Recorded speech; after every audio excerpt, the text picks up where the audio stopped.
आणि एक आताची सगळ्यात मोठी बातमी, नीट पेपरमधील प्रश्नांची माहिती फोडण्यात राष्ट्रीय परीक्षा संस्थेच्या पी.व्ही. कुलकर्णी, मनीषा हवालदार आणि मनीषा मांढरे या 3 विषय तज्ज्ञांचा सर्वात मोठा हात आहे असा दावा सीबीआयनं आरोपपत्रात केलेला आहे। या 94 पानी दोषारोपपत्रात याच तिघांनी एनटीएच्या गोपनीय विभागातील सुरक्षेतील त्रुटींचा कसा फायदा घेतला याचा सविस्तर उल्लेख आहे।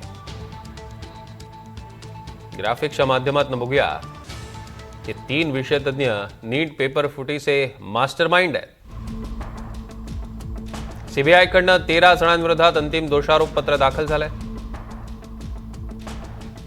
रसायनशास्त्र, भौतिकशास्त्र आणि जीवशास्त्रातील तज्ज्ञांनी प्रश्नांची गुप्त नोंद केल्याचा दावा आहे।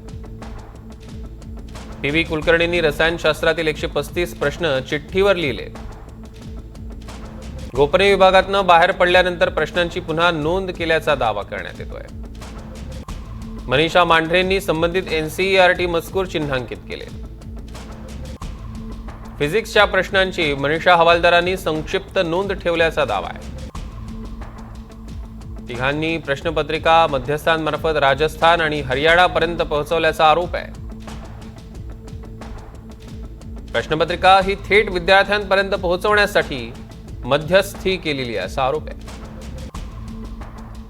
बायोमेट्रिक माहिती, प्रवेश नियंत्रण नोंदी, कॉल डिटेल्सच्या आधारे हा तपास करण्यात आला।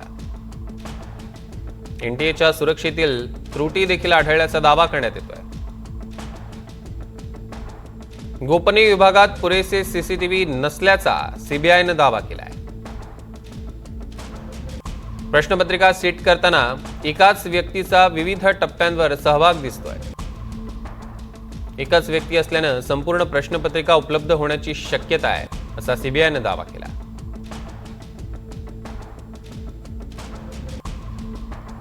तर सीबीआयच्या आरोपपत्रातले प्रमुख दावे आपण बघत होतो।